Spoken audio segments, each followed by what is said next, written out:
जब लोकसभा की 29 सीटें जीत करके गए तो ईवीएम में घोटाला नहीं हुआ। जो झूठे संविधान का नारा दे करके जो उन्होंने किया उसका घोटाला नहीं हुआ। सबसे ज्यादा अगर संविधान को तोड़ने का काम किया है तो उनके पिताजी जब वो सेंटर में मंत्री थे तब संविधान को छिन्न भिन्न किया गया है। समाजवादी पार्टी का गढ़ कहा जाता है और खास करके बात करें तो ब्राह्मण बाहुल्य क्षेत्र है, ब्राह्मण किसके साथ जाएगा? ब्राह्मण भारतीय जनता पार्टी के साथ 75% है, कहीं गुमराह नहीं हुआ है, ना कहीं समस्या है। 25% में समाजवादी खेलेगी अपना और 75% योगी जी के साथ जनता है मिल्कीपुर की। अयोध्या का राजा कौन है? भगवान श्री रामचंद्र जी हैं। अगर ये झूठा नहीं है तो अपने को राजा कैसे बता रहा है? अगर ये झूठा मंत्री होता, झूठा विधायक ना होता तो अपने को राजा पेश करता। हिंदुस्तान के मतदाताओं को जब हर मतदाता निश्चित रूप से मरने के बाद भी राम राम करता है, उसके सर के ऊपर राम राम लिखा जाता है और मरता है तब भी राम राम करता है। 2027 और ये उपचुनाव दोनों यहाँ पर विधानसभा 2027 में भी उपचुनाव भी दोनों में भारतीय जनता पार्टी जीतेगी। यहाँ की जनता थोड़े से केवल गुमराह हो गई थी और वो होने वाली अब नहीं है। यहाँ का चुनाव एक तरफा है। आज ही लोकसभा चुनाव हो जाए, पूर्ण बहुमत में यहाँ का भारतीय जनता पार्टी का प्रत्याशी वो लोकसभा जीत के जाएगा अयोध्या का। तो उनको पता होगा गुंडा माफिया कैसे क्या होता है, ये परिभाषा वही स्वयं जानते हैं गुंडा माफिया की। ठीक है, 2012 में जब चुनाव पहली बार मिल्कीपुर से अवधेश प्रसाद जीते थे तो सबसे पहले दंगा ही करवाए थे शाहगंज में, हिंदू और बना मुस्लिम। तो ये उनको पता है अच्छी तरीके से गुंडा कौन होता है। उनको स्वतः छोड़ देना चाहिए। इसलिए छोड़ देना चाहिए, पूरे हिंदुस्तान में, पूरे भारत में उस व्यक्ति का नाम झूठा विधायक और झूठा मंत्री के नाम से तय। वो झूठा मंत्री है, झूठा विधायक है और झूठा सांसद भी हो गया है। एक बार फिर मेरी मौजूदगी अयोध्या के मिल्कीपुर में है, इसलिए कि मिल्कीपुर में उपचुनाव होने वाले हैं। अभी थोड़े दिन पहले पूरे उत्तर प्रदेश की बात करें 9 विधानसभा सीटों पर उपचुनाव हुए हैं, जिसमें से समाजवादी पार्टी को सिर्फ 2 सीटें मिली हैं और भारतीय जनता पार्टी 7 सीटों पर जीतकर उसके हौसले बुलंद हैं। अब मिल्कीपुर भी फतेह करने की कोशिश कर रहे हैं। सूबे के मुख्यमंत्री योगी आदित्यनाथ से लेकर मिल्कीपुर की कमान योगी जी ने अपने हाथों में ले रखी है। कटहरी भी इसमें थी और कटहरी को फतेह कर लिया है। अब मिल्कीपुर की जनता क्या सोच रही है? और बात करें तो अवधेश प्रसाद जो उनकी सीट है उसको बचाने की कोशिश करेंगे, क्या बचा पाएंगे या नहीं? तो इसी सारे मुद्दों पर हम मिल्कीपुर की जनता है उनसे बातचीत करने की कोशिश करेंगे। बहुत बहुत स्वागत है सर। क्या माहौल लग रहा है इस पर?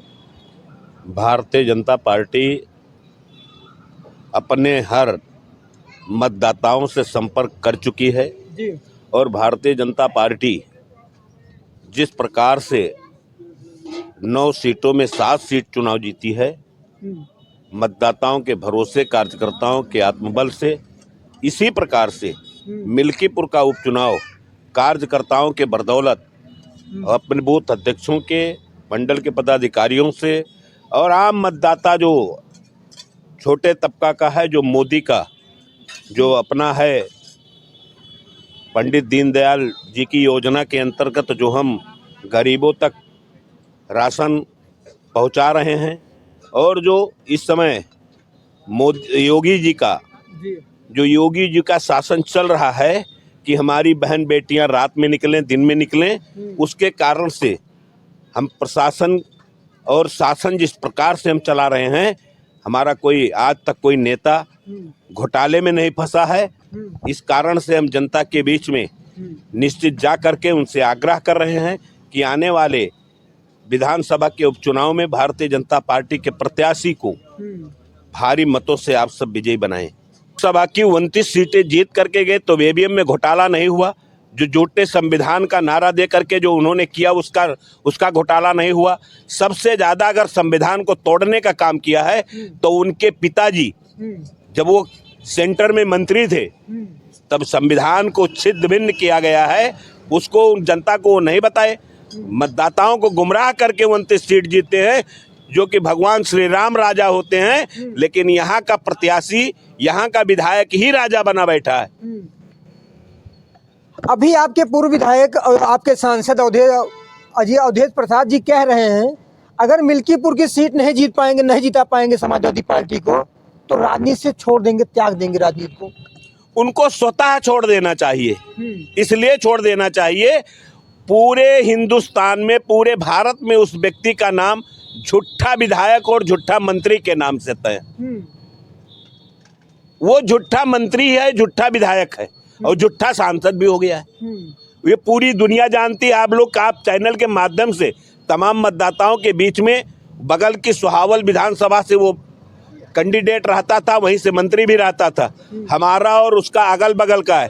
2012 में दंगा करा करके जिस प्रकार से आम नागरिकों को, आम मतदाताओं को जिस प्रकार से भयभीत किया था समाजवादी पार्टी ने, वही काम करने का काम करता है। अभी इतनी विकास की बात करें आप, 2.5 साल का कार्यकाल बीत गया है। अपनी में जिला पंचायत वार्ड नंबर 26 में एक भी सड़क अगर अवधेश ने बनवाया है तो बता दीजिए। उसके पहले भी वो विधायक रहे हैं, अगर वो बनाए हो तो बता दें। उनका काम है झूठ बोलने का, झूठ बोल करके राजनीति करते हैं, बेवकूफ बनाकर वोट लेते हैं और उसके बाद यहाँ के जनता को केवल हाँ हाँ हाँ करके एक भी विकास कार्य नहीं करता है और सारा काम केवल करता है अपने चंद लोगों के बीच में पैसा दे करके पैसा लेता है। इसलिए वो सड़क का नाम नहीं लेता, इसीलिए उसका झूठा मंत्री का नाम तय। ने जवाब दिया था मिल्कीपुर की जनता विधानसभा उपचुनाव में भी देगी। अगर झूठ बोल करके, अगर ये तो आपका चैनल नहीं, सारे संवाददाता, पूरा हिंदुस्तान का चैनल बताता है कोई झूठा मंत्री है, तो अगर वो कह भी रहा है, आपने आपके चैनल के माध्यम से नहीं, मीडिया के माध्यम से तमाम आप सबने देखा होगा कि वास्तव में उसने अयोध्या का राजा का नाम स्वतः लिया है। अखिलेश जी ने उसको सदन में भी कहा और सदन में जब उसकी चर्चा होती है तो क्या करता है, राम पथ गड़बड़ है, तुमने कुछ किया नहीं, तुमने तो केवल सांप्रदायिक दंगा किया है। और सांप्रदायिक दंगा करने की उनकी मानसिकता है, गुमराह करते हैं, वो जातिवाद की राजनीति करते हैं और भारतीय जनता पार्टी जातवाद की राजनीति नहीं करती है। इसलिए हम उपचुनाव नहीं, हम उपचुनाव भी जीतेंगे और 2027 में निश्चित पूर्ण बहुमत से योगी की सरकार बनेगी। ये सब समझना चाहिए, समाजवादी पार्टी को सोचना चाहिए। अयोध्या का राजा कौन है? भगवान श्री रामचंद्र जी हैं। अगर ये झूठा नहीं है तो अपने को राजा कैसे बता रहा है? अगर ये झूठा मंत्री होता, झूठा विधायक ना होता तो अपने को राजा पेश करता। हिंदुस्तान के मतदाताओं को जब हर मतदाता निश्चित रूप से मरने के बाद भी राम राम करता है, उसके सर के ऊपर राम राम लिखा जाता है, और मरता है तब भी राम राम करता है, बीमार होता है तब भी राम राम करता है, और वो अयोध्या का राजा संभव है। पाठक जी युवा हैं, क्या माहौल है यहाँ का? सूबे के मुख्यमंत्री लगातार युवाओं की बात करते हैं, युवाओं के लिए काम कर रहे हैं नहीं? बिल्कुल कर रहे हैं। अगर काम नहीं करते तो युवा ऐसे रोड पे सपा सरकार की तरह चोरी करते। चोरी चमारी कहीं दिख रही है? अखिलेश यादव जी कहते हैं सबसे ज्यादा भर्तियां अगर हुई समाजवादी पार्टी की सरकार में हुई। ये सारी बातें झूठ है।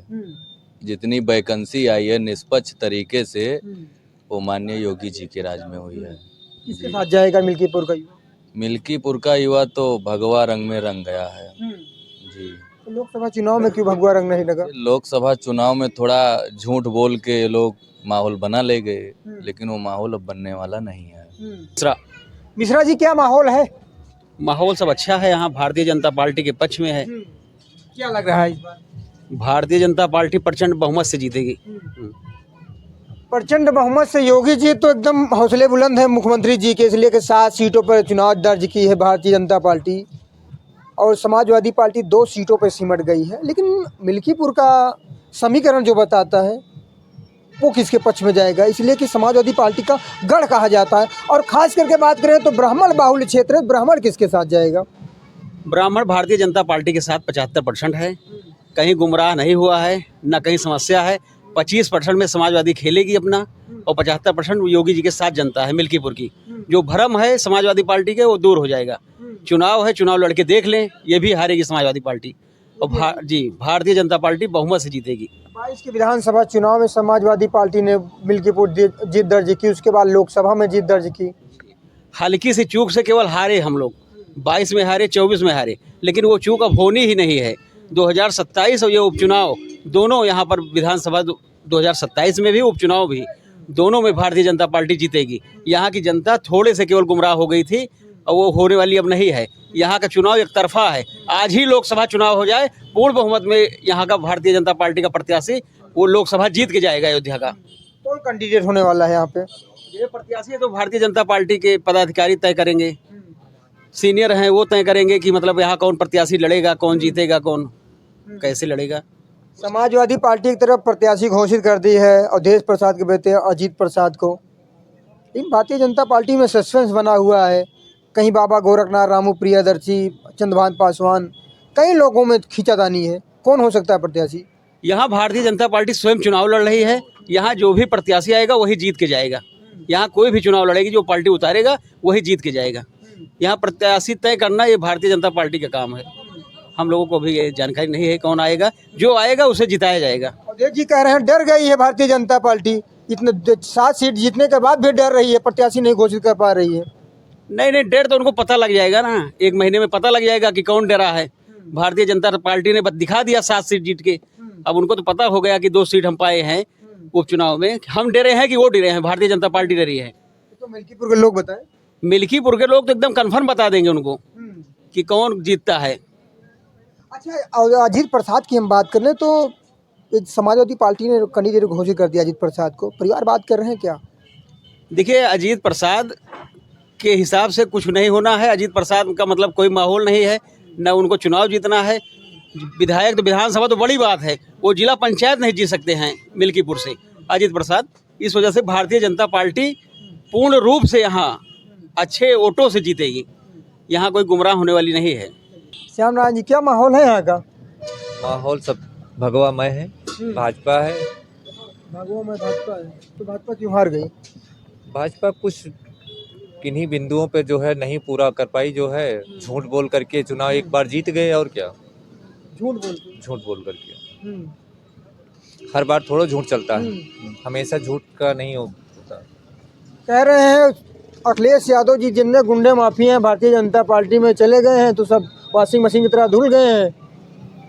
अब ये तो उनको पता होगा गुंडा माफिया कैसे क्या होता है, ये परिभाषा वही स्वयं जानते हैं गुंडा माफिया की। ठीक है, 2012 में जब चुनाव पहली बार मिल्कीपुर से अवधेश प्रसाद जीते थे तो सबसे पहले दंगा ही करवाए थे शाहगंज में, हिंदू और बनाम मुस्लिम। तो ये उनको पता है अच्छी तरीके से गुंडा कौन होता है, इसमें कहने की जरूरत नहीं है। बाबा योगिया आदित्यनाथ एक ही धर्म के नाम पे काम करते हैं। अखिलेश यादव कहते हैं पीडीए की बात करते हैं कि सबका साथ सबके विकास की भारतीय जनता पार्टी करती है, लेकिन करती नहीं विकास। उनको पीडीए का परिभाषा ही नहीं पता, पीडीए है क्या जो है। ठीक है, पीडीए कहाँ रह गई है वो?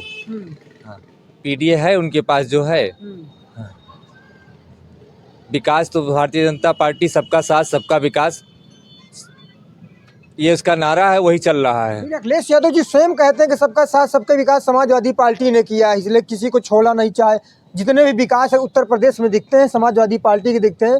बाबा जी कुछ किए नहीं। कहाँ सबका साथ सबका विकास किए? जब उनकी सरकार बनी तो सिर्फ वो जो है कब्रिस्तान बनवा रहे थे, कब्रिस्तान की बाउंड्री बनवा रहे थे, मुस्लिम लड़कियों को जो विवाह के लिए दे रहे थे। कहाँ दिया हिंदुओं को, बताइए हमको। तो कहाँ सबका साथ सबका विकास हुआ? सबका साथ सबका विकास यही है क्या उनकी पीडीए में, कि जो है खाली मुस्लिम पर एक जात के लिए काम किया जाए? एक ही जात के लिए काम करते हैं। एक ही जात के लिए उन्होंने कब्रिस्तान बाउंड्री बनवाया है, अल्पसंख्यक लड़कियों को विवाह के लिए दिया। भारतीय जनता पार्टी जब सरकार बनी तो महाराज योगी जी ने, आप देख रहे होंगे कि सामूहिक विवाह करवा रहे हैं, और सबका उसमें मुस्लिम भी हो रही है और हिंदू भी शादी कर रहे हैं। सबका साथ सबका विकास, यही नारा है। क्या होगा आपकी बार? भारतीय जनता पार्टी, कमल का फूल। चलिए, बहुत बहुत धन्यवाद। ये थी मिल्कीपुर की आम जनता। जिस तरीके से 9 विधानसभा सीटों पर उपचुनाव हुए हैं और 7 विधानसभा सीटों पर भारतीय जनता पार्टी ने जीत दर्ज की है, सिर्फ समाजवादी पार्टी को 2 सीटें मिली हैं, तो कहीं ना कहीं भारतीय जनता पार्टी के खेमे में खुशी की लहर है। और मिल्कीपुर की सीट भी फतेह करने की पूरी तैयारी में योगी आदित्यनाथ जी हैं और यहाँ के स्थानीय जो लोग हैं उनमें भी कहीं ना कहीं खुशी की लहर है। लोग कह रहे हैं कैसा कि अयोध्या का बदला मिल्कीपुर में लिया जाएगा, लेकिन ये तो आने वाला वक्त बताएगा।